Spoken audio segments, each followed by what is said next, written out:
What, do you got to be a genius to figure this out? All the weapons they use are U.S.-made weapons. Turkey shot down a Russian jet, which, by the way, was shot down over Syrian airspace, and it landed in Syria. There was no warning given. All of you who supported Turkey should be ashamed of yourself. You're nothing but holdovers from the Reagan era. You're so stupid that you think that this is the same Russia as the Soviet Union that Ronald Reagan hated. You idiots can't grow up. You can't open your mind to what's going on here. You're now on the side of Turkey and the ISIS groups. That's what you are. So now NBC tries to do a hit piece on Putin. So they do a piece called Back in the USSR, How Today's Russia is Like the Soviet Era. And they start to do the hit piece. So now here they list how it's like that. One, the anthem. One of the freshly elected decisions was to restore the Soviet national anthem from 1944, the one he grew up with. 2/3 of the Russian population approved of the move by 2002. So that's a bad thing to the communists in this country, or shall I say the new socialists in this country, or shall I say the men without a country in this country. So they don't like the Russian anthem. That's a sign that they're living in the Soviet era. Then it says the party. In Soviet times, there were no parties other than the Communist Party, and membership was a prerequisite for career advancement. Why don't you just substitute the word Democrat Party? And tell me if it's any different in America today. Tell me if it's different amongst the news media today and amongst the politicians today. Join the Savage Nation. Call now, 855-400-SAVAGE. Savage. In a world of hatred, I can't hear myself think. It dies down to, I don't know, maybe it's not me. I should work the slider. But anyway, the point is, it's a different universe. People dance to forget their problems. They dance till 4 o'clock in the morning, go to work at 5. I don't know how they do it. I couldn't do it. I never did, even when I was a kid. I'd be home in bed by 2 o'clock. How can you stay out till 5 and go to work in the morning? Stoned out of your mind. Look at the workplace. So, there's so many things I want to talk about, but I'm warming you up still. It's, I don't know what it is. Today's Monday. I got a little bit of a cold. Most people are not even listening. They're still on vacation. They're still on they're in Zonkville.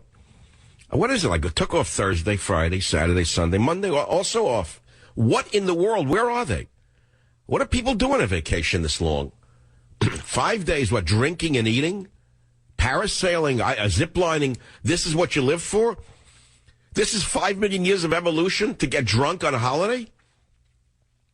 I was thinking about that, too. It's an interesting fact, but, ISIS, they don't drink. Muslims don't drink. No alcohol, right? That's why they're unhappy all the time. There's no relief for them, these murderers. The only relief they get is raping and cutting people's throats.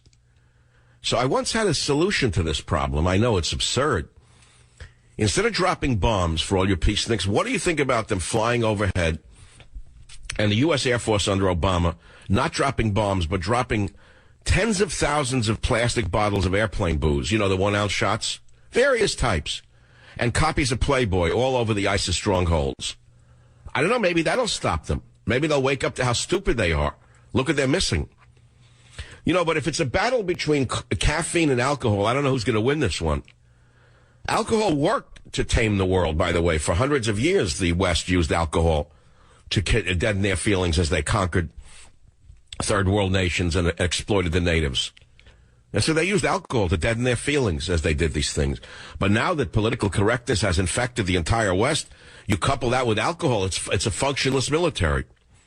So I go back to this article, this hit piece by Back in the USSR, How Today's Russia is Like the Soviet Era. They try to put a hit piece on it.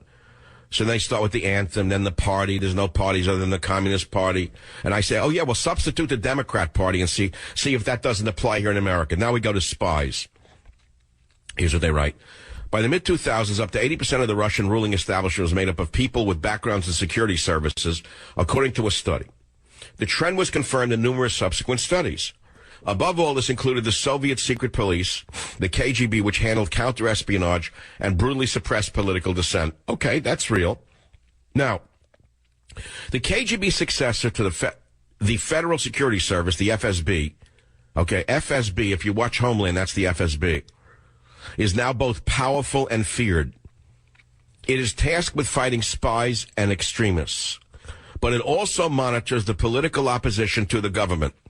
Now, question. FBI in America, CIA in America, DIA in America, all DHS in America. Don't you think that they're both powerful and feared? And don't you think they're tasked with fighting not only spies and extremists, but also the American people themselves? Don't you think these organizations in America also monitor the political opposition to Obama's socialist government? Well, of course they do. So what's the difference between the Soviet Union and the USA in this regard? Very little. Dissidents. Now listen to this, what they write, trying to hit, Putin. They write this.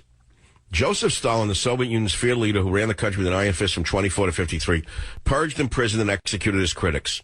Even in post-Stalin times, the regime punished those who threatened or disagreed with it, so dissidents were fired, jailed, expelled, confined to psychiatric wards, and harassed by the KGB. That's all true. I read my Solzhenitsyn. But what does it have to do with Putin? They don't do that anymore. They say Russia's opposition today also fights an asymmetric battle. Its leaders face criminal cases and regular arrests. Thugs harass them at events, and officials drown them in red tape. I said, really? Now let's look at America. Let's see what the Obama opposition faces. Let's see. Do the opposition, the opponents of Obama, face criminal cases? Oh, yeah. How about that bakery case? How about all of the people who were punished by the illegal, illegitimate, fascistic IRS or the EPA? Then it says that in Russia, thugs harass opposition leaders at events. Are you telling me that conservatives are not harassed at every event by government thugs or by thugs in America who are working for the government, such as Black Lives Matter, like the National Action Network under Al Sharpton or Jesse Jackson thugs? Are you telling me that they're not thugs who are fundamentally working with and for the government? And then they finish by saying, and officials in Russia drown their opponents in red tape. Oh, really? The IRS and the EPA don't do that in our country? Okay, now let's go down the list. I'm deconstructing this for you. This is a very important thing for you to understand. So NBC, in their attempt to continue to smear Putin, are trying to say it's like the Soviet Union, but they can't do it. Moreover, everything they say about Russia applies to America under Obama. I'll read you another one. Media control. Soviet media broadcast only what officials wanted it to, and access to foreign media was banned. In the 2000s, one of Putin's first moves was to bring back under state control the leading television channels, Russia's main source of information. They have since turned into pro-government vehicles. I'm going to ask you straight out, are you telling me that Jake Tapwater, Wolf Blitzer, any of the other clowns on ABC, CBS, NBC, CNN, or even Fox News, are you telling me then they're not exactly like state-controlled media? Tell me how they differ. Tell me that they're not pro-government vehicles. And then they go on and they undermine their own argument. They say, nevertheless, Russia has many independent small media outlets that offer alternative points of view. Now, because of the internet cable and the accessibility of international print media, Russians can get their hands on a wide variety of organizations. And so what's their point? So there is no overt media control like in the Soviet Union. Now we get down to the meat of what they're really getting to here. Are you ready for this? Let's go to the bottom of this hit piece. Here it comes. This is the mother of all lies. Homophobia. In Soviet times, sodomy, quote unquote, was punished with up to 5 years in prison.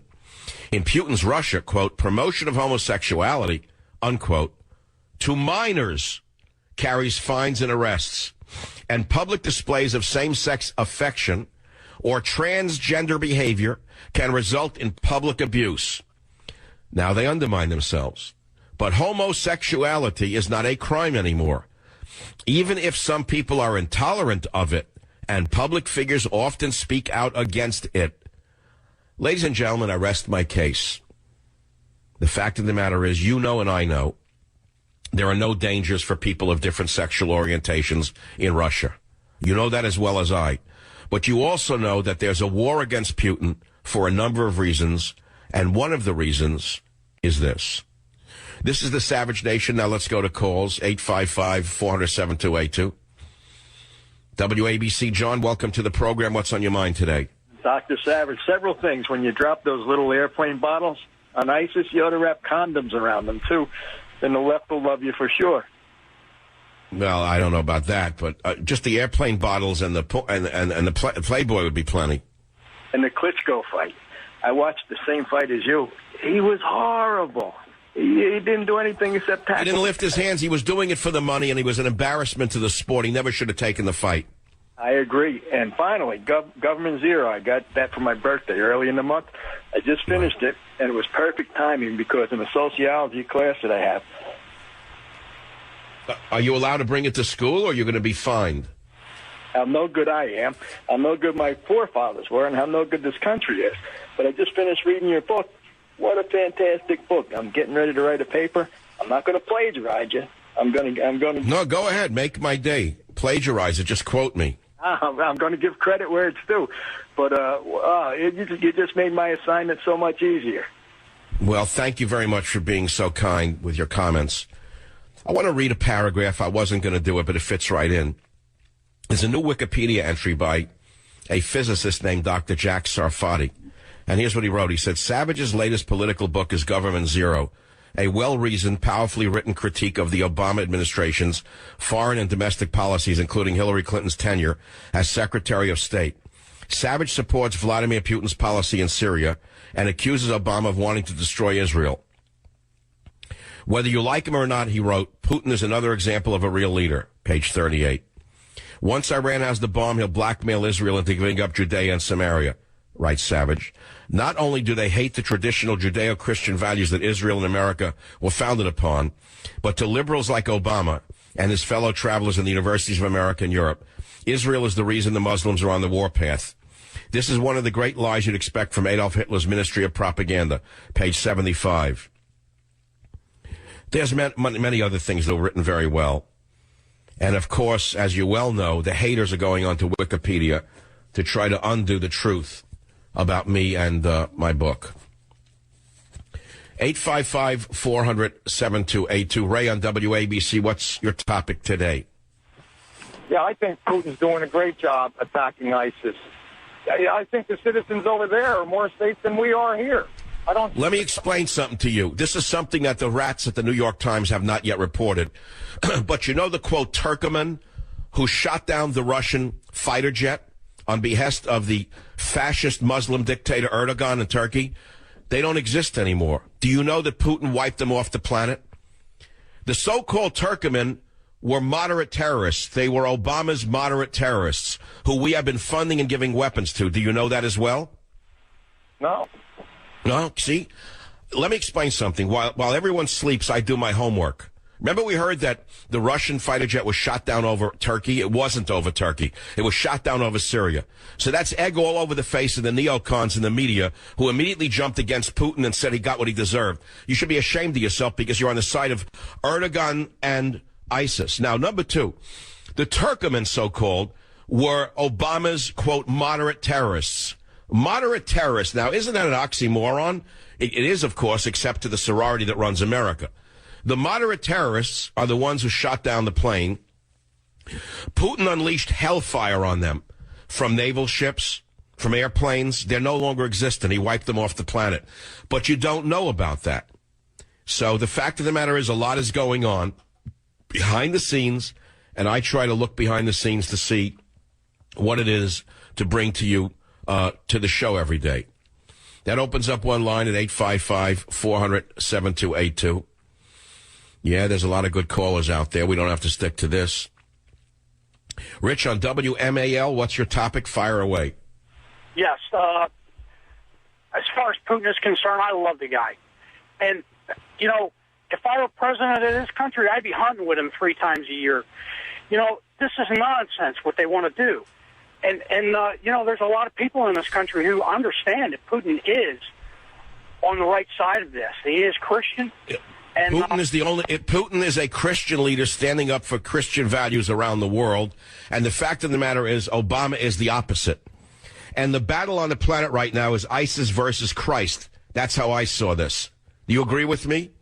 Yes. I see it the same way. You know, I read WND, WorldNet Daily, InfoWars, and all the articles. The most important thing I read are comments, and there's so many people who write in and comment about,